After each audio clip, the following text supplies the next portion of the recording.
Frères et sœurs, chers amis, que la paix et la grâce de Dieu soient avec vous tous. Amen. Que la paix et la grâce de Dieu soient avec vous tous. Amen. Ceux qui me connaissent disent toujours, quand on répond par ce petit Amen, je dis aujourd'hui c'est le sabbat.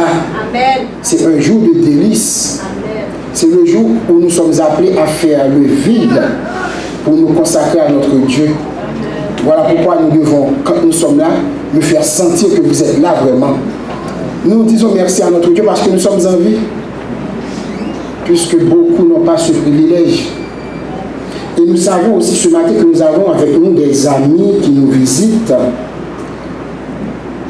Beaucoup de nos compatriotes, il y en a parmi nous ce matin, hein, parmi nos frères et sœurs qui viennent des États-Unis, il y en a. Ok, j'ai vu une main, deux. Ok, il y a pas mal. Il y a pas mal. Nous vous souhaitons la bienvenue dans cette maison qui est appelée une maison de prière pour tous les peuples. Et moi, je m'en vais vous dire, les voies de Dieu sont insondables. Amen.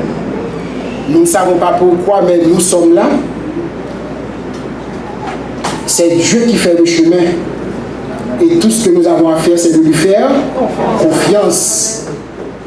Parce que Dieu a dit, la terre m'appartient. Faites confiance à Dieu. Et lui, il marchera devant vous. Il marchera avec vous. Et frère Dominique a dit, je ne suis pas un étranger. Et d'ailleurs, je ne me considère pas comme tel non plus. Voilà pourquoi je n'ai absolument rien à dire, sinon que de vous inviter à vous fermer les yeux pour une courte prière. Tant que Père des cieux, nous sommes en ta présence. C'est toi qui nous as convoqués en ce jour. Nous venons t'adorer. Nous venons te louer. Nous venons aussi te porter nos fardeaux. Mais par-dessus toutes choses, nous venons entendre ta voix nous parler. C'est ton Saint-Esprit qui est à la base de ta parole. Voilà pourquoi, présentement, nous te demandons, au nom de Jésus, de nous accorder cette grâce. Remplis-nous de ton Saint-Esprit. Que ce soit moi qui vais parler, que ce soit tes enfants qui viennent entendre ta voix, pour qu'ils puissent comprendre et pour qu'ils puissent vivre de ta parole. Entends, écoute, exauce, pardonne. Et c'est au nom de Jésus que nous te prions, lui qui vit demeure avec toi, dès maintenant et au siècle des siècles. Amen. Amen.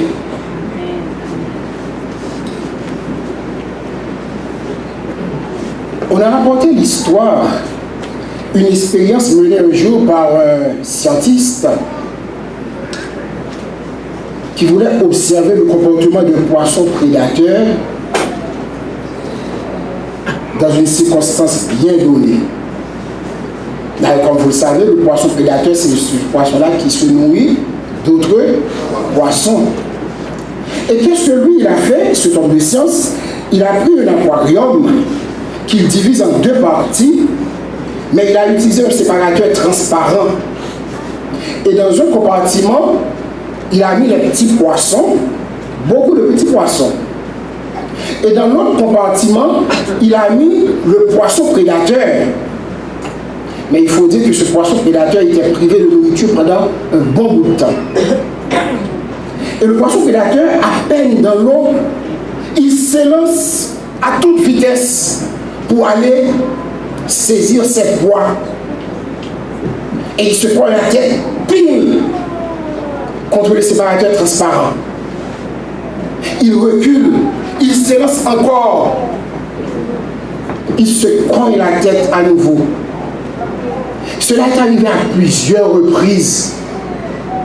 Et à un certain moment, le poisson, qu'est-ce qu'il fait? Il est resté dans son compartiment tout tranquille. Et puis il dévore des yeux les petits poissons qui sont dans l'autre compartiment. Le scientiste s'est amené, il a enlevé le séparateur transparent. Et imaginez, le poisson est toujours resté à sa place, tranquille. Au point qu'il aurait pu mourir de faim au milieu l'abondance. Il aurait pu mourir de faim au milieu de l'abondance parce que le poisson, à ce moment-là, ne savait même pas qu'il n'y avait plus de séparateur transparent et il est resté là, à regarder les petits poissons. Mourir de faim au milieu de l'abondance. Tel est le titre du message de ce matin.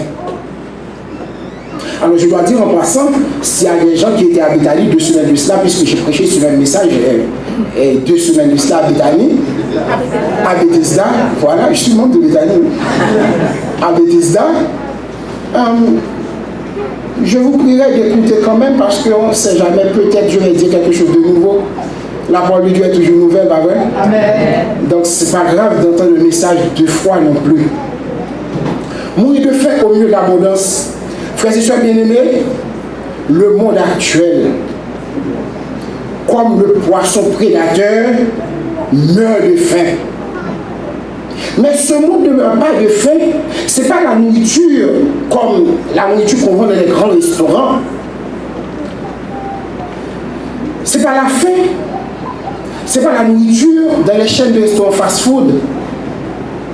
Le monde meurt de faim, frères et sœurs. Le monde meurt de faim de la parole de Dieu. Et voilà pourquoi nous voyons présentement il y a beaucoup de gens qui vivent sans espérance. Et parce qu'ils n'ont pas Dieu, leur vie n'a pas de sens, ils essaient autant que possible de s'accrocher à quelque chose pour qu'ils puissent donner un sens à leur vie. Ils ne connaissent pas Dieu, donc ils ne connaissent pas sa parole. Mais ironie du sort, l'Église elle-même n'en est pas épargnée. L'Église n'en est pas épargnée. L'apôtre Paul, longtemps d'avance, a écrit dans 2 Timothée 4, verset 3, ce texte que nous allons lire ensemble. 2 Timothée 4, verset 3, l'apôtre Paul a écrit « Car le temps viendra où les hommes ne voudront plus rien savoir de l'enseignement authentique. Au gré de leurs propres désirs, ils se choisiront une foule de maîtres à qui ils ne demanderont que de leur caresser agréablement les oreilles. » Alors moi je lis, c'est la version du Semeur que j'estime très très à propos dans sa traduction. Il viendra un temps où les hommes, version du second, ne supporteront pas la saine doctrine. Mais ils vont se choisir une foule de docteurs.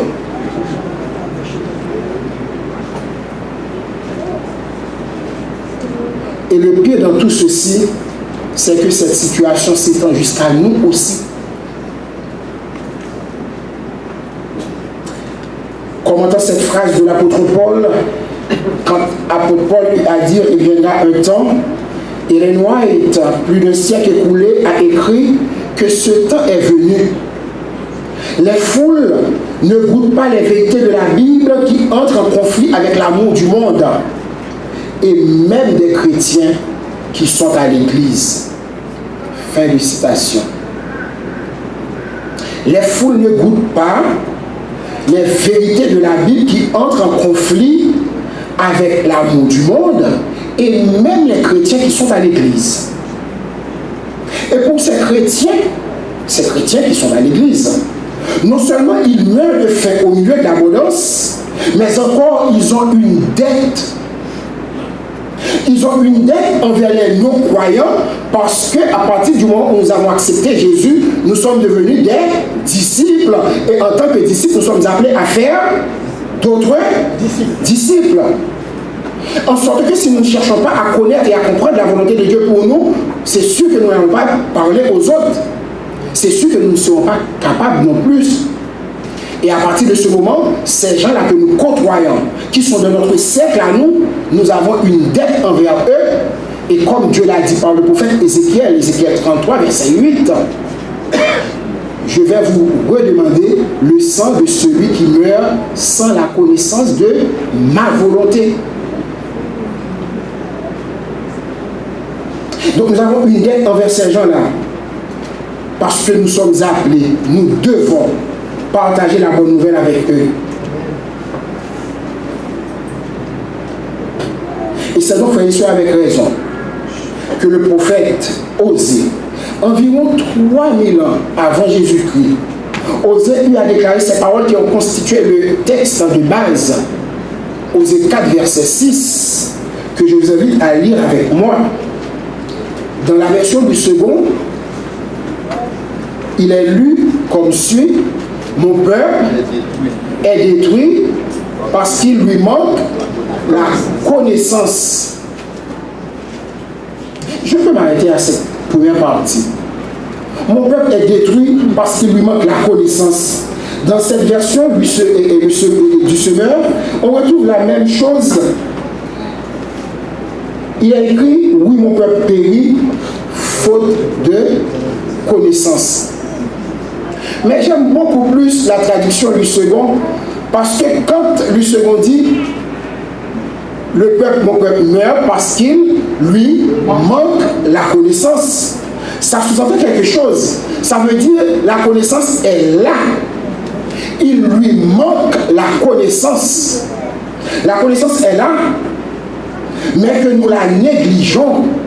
Nous la négligeons au profit de beaucoup de choses qui donnent à Satan l'emprise sur notre vie. Beaucoup de choses. Et qui nous rendent aussi impuissants pour sortir du sentier sur lequel, alors que nous sommes à l'église, nous nous sommes engagés. Mon peuple meurt parce qu'il lui manque la connaissance.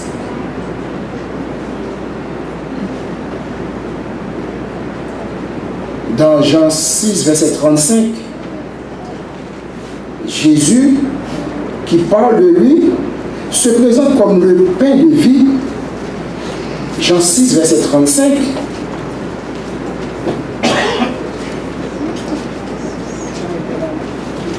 Jésus dit: c'est moi qui suis le pain qui donne la vie. Alors si quelqu'un veut lire la version du second, je suis le pain de vie. Celui qui vient à moi n'aura jamais faim. Celui qui croit en moi n'aura jamais soif. Là, il a dit: c'est moi qui suis le pain de vie. Celui qui vient à moi n'aura plus jamais faim. Celui qui croit en moi n'aura plus jamais soif. Et si Jésus se présente comme le pain de vie, Jésus qui est la parole incarnée aussi, nous comprenons, frères et sœurs, que nous sommes appelés à connaître Dieu, à étudier sa parole pour que nous puissions très bien comprendre la volonté de Dieu pour nous. Mais alors que nous sommes à l'église, au lieu de nous nourrir de ce pain, qui est un trésor inépuisable, nous préférons nous nourrir de choses qui sont la part de ceux qui ne connaissent pas Dieu, malheureusement. Des chrétiens qui sont à l'église, mais qui sont au courant de tout nouvel album qui sort, les albums de musique païenne. Des chrétiens qui sont à l'église, tout nouveau film, ils sont au courant et puis ils s'en vont. Ils vont les regarder. Les feuilletons télévisés. Il y a des gens qui ne vont absolument pas rater ça. Nous nous nourrissons parce que nous devons nous nourrir et nous choisissons ce que nous voulons avoir comme nourriture. Nous sommes constamment occupés à faire des plans. Nous faisons des plans pour avoir de l'argent.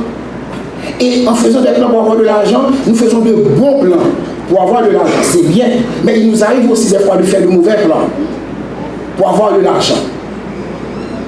Nous avons même du temps pour convoiter le sort de gens qui sont, à mon avis, malheureux. Ils sont riches, mais ils sont malheureux parce qu'ils ne connaissent pas Dieu, ils ne connaissent pas Jésus. Et voilà que nous prenons du temps pour convoiter leur richesse. Nous ne trouvons pas de temps, nous n'avons pas de temps pour nous nourrir de la parole de Dieu. Seul moyen de pouvoir mieux discerner les pièges du diable. La parole de Dieu. Dans le chapitre 37 de la tragédie des siècles, titré des Écritures, notre sauvegarde, et là, il est écrit: la grande et suprême séduction de Satan est imminente. L'Antichrist va opérer ses plus grands prodiges sous nos yeux. La contrefaçon sera si parfaite qu'il ne sera possible de la démasquer que par les Écritures. C'est en effet par les Écritures qu'il faut éprouver la nature de chaque déclaration et chaque miracle. Fin de citation. Mais Noé a écrit ça, ça fait déjà 100 ans. Elle a dit, la grande et suprême séduction de Satan est imminente. En ce moment, frères et sœurs, moi je dirais la grande et suprême séduction de Satan n'est plus imminente.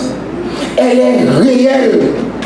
Elle se réalise présentement sous nos yeux, sous des formes diverses.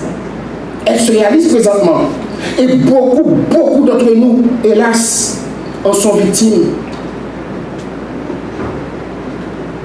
Nous ne sommes pas à une phase de séduction présentement, parce que toutes ces séductions se réalisent. Et voilà pourquoi je m'en vais vous lire quelque chose. On a parlé d'une convention de Satan.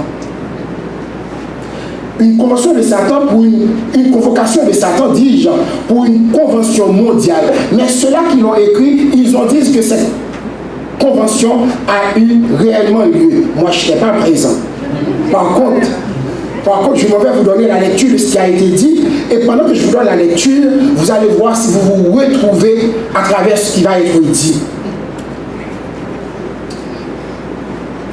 Dans son discours d'ouverture à ses anges déchus, Satan dit: nous ne pouvons pas empêcher les chrétiens d'aller à l'église. Nous ne pouvons pas les empêcher de lire leur Bible et de connaître la vérité.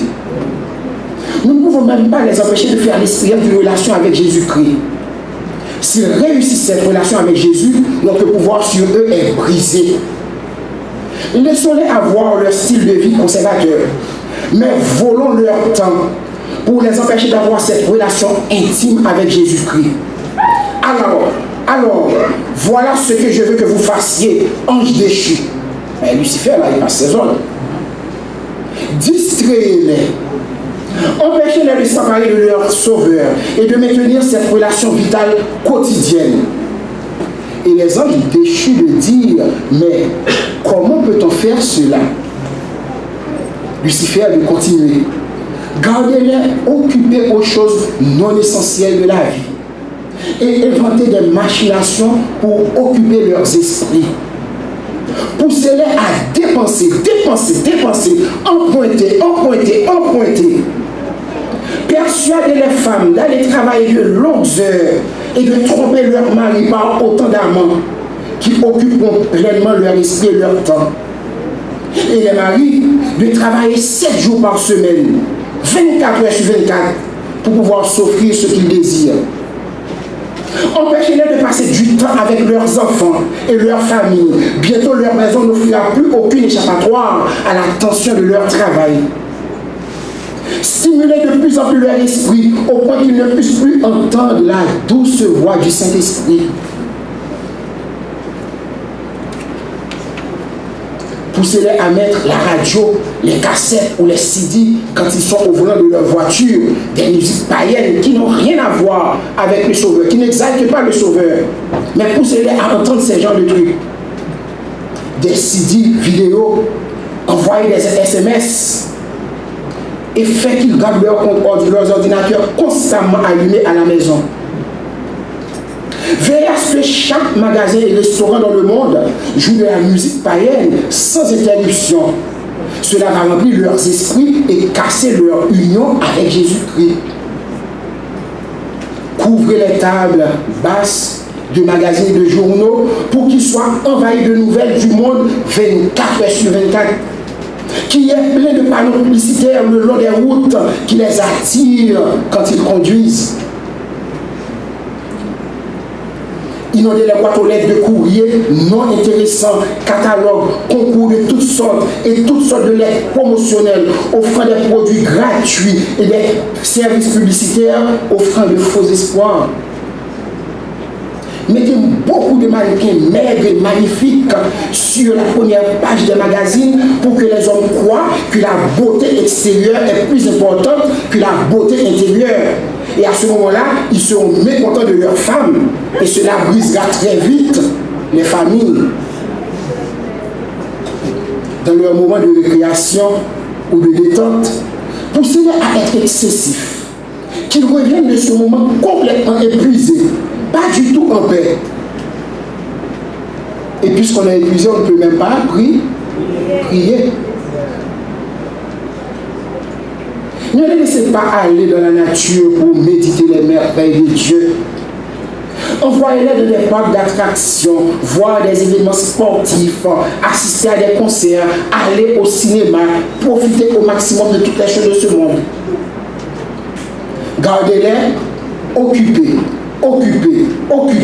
Et quand ils se rencontrent pour des causes spirituelles, entraînez-les au commérage, au bavardage, qu'ils s'en aillent après ces rencontres avec des esprits troublés et des émotions déséquilibrées. Allez-y, laissez-les s'engager pour gagner des âmes, mais remplissez leur vie de tellement de bonnes causes qu'il n'ait pas le temps de chercher la puissance venue d'en haut, la puissance qui vient de Jésus. Très bientôt, ils travailleront et feront tout cela de leur propre force, en faisant le sacrifice de leur santé, de leur famille, pour la bonne cause. Et cela va marcher.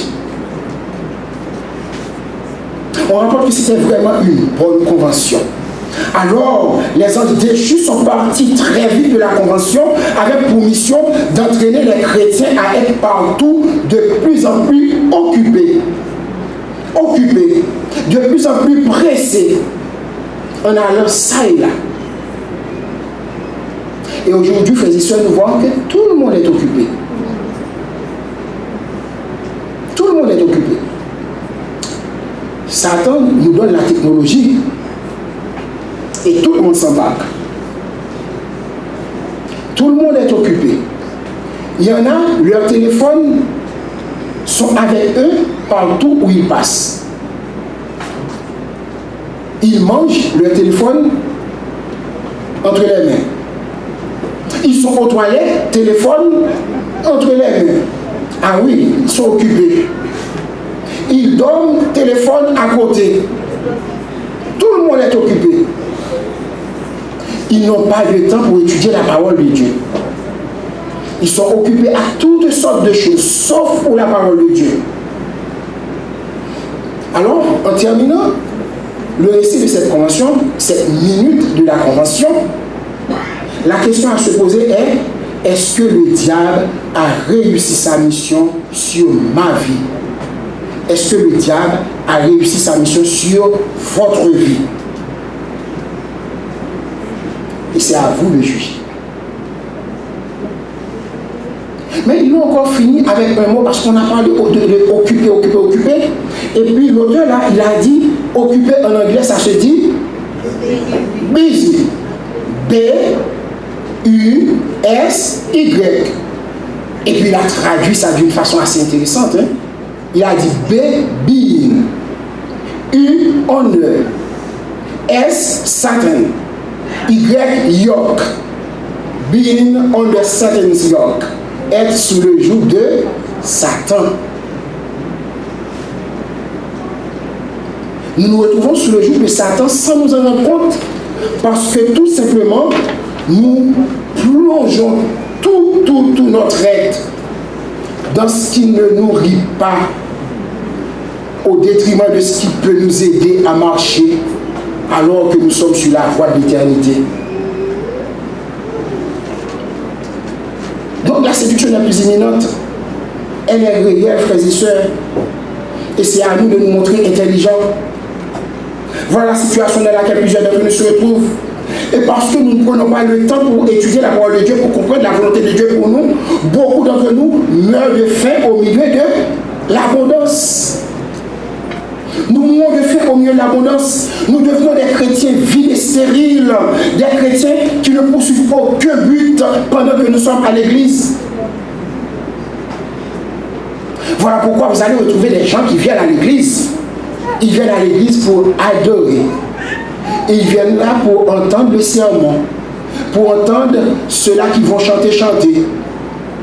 Ils entendent le sermon, ils prennent leur bénédiction et ensuite ils s'en vont à sabbat pour à sabbat prochain. Et puis ils sont chrétiens. Et puis ils attendent le retour de Jésus.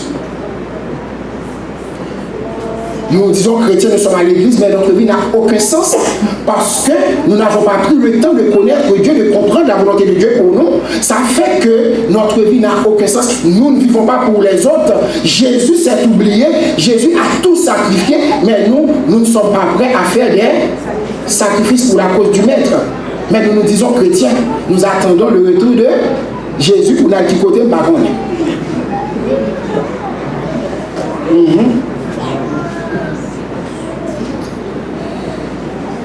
Et le pire dans tout ça, et c'est ça le pire dans tout ça, c'est que Satan nous fait comprendre que nous sommes sur la route du ciel. Satan nous fait comprendre que nous sommes sur la route du ciel. Il nous fait croire que nous sommes en train de nous sanctifier. Il nous porte à soupçonner les autres aussi, à juger faussement les autres. Et en tant que calomniateurs, nous devenons insensibles au tort que nous faisons à nous-mêmes. Et nous sommes incapables de voir notre état, notre propre état lamentable. Mourir de faim au milieu de l'abondance. Nous mourons, nous périssons parce que nous ne prenons pas le temps pour étudier et comprendre. Et dans cette situation, Dieu n'interviendra pas. Dieu n'interviendra pas parce qu'il avait tout mis à notre disposition. Il a tout mis à notre disposition. Toujours dans la tragédie des siècles, le chapitre 37, il est écrit la Bible. Prêtez bien attention, frères et sœurs. La Bible est pour nous une feuille de route, signalant tous les poteaux indicateurs de la voie qui mène au ciel. Nous sommes donc inexcusables si nous marchons sur des suppositions. Fin de citation. La Bible est pour nous une feuille de route signalant tous les poteaux indicateurs de la voie qui mène au ciel. Nous sommes donc inexcusables si nous marchons sur des suppositions. Nous sommes inexcusables si nous refusons de comprendre le plan du salut. Nous sommes inexcusables si nous refusons de comprendre c'est quoi la confession. Nous sommes inexcusables si nous refusons de comprendre la grâce et le pardon. Nous sommes inexcusables si nous refusons de comprendre le régime sanitaire que Dieu veut pour ses enfants. Nous sommes inexcusables si nous refusons de comprendre le sabbat et comment l'observer. Parce que Dieu a fait provision pour nous pour que nous puissions comprendre. Nous sommes inexcusables. Et malgré tout, par amour pour moi, par amour pour vous, que Dieu a racheté au prix fort du sang de Jésus, malgré notre nonchalance, malgré notre indifférence, malgré notre négligence, Dieu a fait don à son Église de l'esprit de prophétie. Dieu a fait don à son Église de l'esprit de prophétie, qui est une petite lumière devant nous conduire vers la Bible qui est la grande lumière. Dieu a fait don à l'église de l'esprit de prophétie qui est un guide pour une meilleure compréhension des grandes vérités que la Bible a déjà dévoilées, mais que nous, comme je le dis tantôt, nous refusons d'appréhender, de cerner pour que nous puissions comprendre. Et qu'est-ce qui se passe là encore? Beaucoup de gens à l'église, beaucoup, on arrive à mépriser les paroles de l'esprit de prophétie. Beaucoup les rejettent, ces paroles. Ces précieux conseils. Parce qu'ils estiment qu'ils connaissent Dieu, ils estiment qu'ils comprennent la volonté de Dieu pour eux, tandis qu'ils meurent de faim au milieu de l'abondance. Dans Testimonies, volume 5, page 663, la servante du Seigneur écrit: si vous aviez fait de la parole de Dieu votre sujet d'étude, avec le désir d'atteindre la norme biblique et de parvenir à la perfection chrétienne, vous n'auriez pas eu besoin de témoignages. C'est parce que vous avez négligé de vous familiariser avec le livre inspiré de Dieu qu'il a cherché à vous atteindre par des témoignages simples et directs, attirant votre attention vers les mots inspirés auxquels vous n'aviez pas pris la peine d'obéir et vous pressant de diriger vos vies en cohérence avec ces enseignements purs et élevés. Mon peuple meurt parce qu'il lui manque la connaissance. Et nous disons que la connaissance est là, mais c'est parce que tout simplement, nous avons décidé de ce qui est important pour nous pendant que nous sommes en pèlerinage sur cette terre. Alors que nous devons nous concentrer sur les choses célestes. Alors nous devons nous affectionner aux choses d'en haut, mais nous nous tournons vers les choses de la terre. Parce que nous oublions que Jésus a dit que Satan est le prince de ce monde. C'est Satan qui contrôle tout.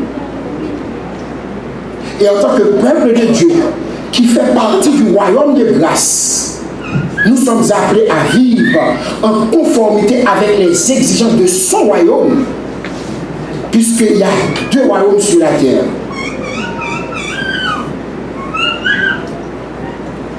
Frères et sœurs bien-aimés, chers amis, les événements en cours aujourd'hui dans le monde, que ce soit l'immoralité, le crime, les bouleversements sociaux, les cataclysmes naturels, et j'en passe, ce n'est qu'un aperçu de la crise qui nous attend, en particulier nous autres chrétiens adventistes du 7e jour. Tout ce que nous voyons là qui se déroule autour de nous, ce n'est qu'un aperçu de la crise qui nous attend, nous autres. Voilà pourquoi il est important pour nous de chercher à comprendre ce que nous sommes appelés à faire et ce que Dieu attend de nous. Et les Noirs donnent cet avertissement. Et les Noirs donnent cet avertissement et je cite, c'est au moment de la crise que seront manifestés ceux qui ont pris la parole de Dieu pour règle. En effet, les faux chrétiens peuvent maintenant ne pas se distinguer des vrais. Mais le temps viendra où la justice éclatera. C'est au moment de la crise que seront manifestés ceux qui ont pris la parole de Dieu pour règle. En effet, les faux chrétiens peuvent maintenant ne pas se distinguer des vrais. Mais le temps viendra où la justice éclatera. Et c'est le prophète Malachie qui l'a dit aussi. À ce moment-là, en ce temps-là, la différence sera claire entre ceux qui servent Dieu et ceux qui ne le servent pas. Voilà pourquoi, frères et sœurs, aujourd'hui, je vous dis, alors que nous mourrons de faim au milieu d'abondance, vous et moi, je vous invite à vous nourrir de la parole de Dieu. Je vous invite à donner à Jésus la première place dans votre vie. Je vous invite à faire de Jésus cet ami véritable, ce conseiller, ce frère, ce père. Je vous invite à chercher à comprendre la volonté de Dieu pour vous, pour que vous puissiez mieux représenter Jésus. Vous êtes appelés à le faire. Et dites-vous bien, vous représentez quand même.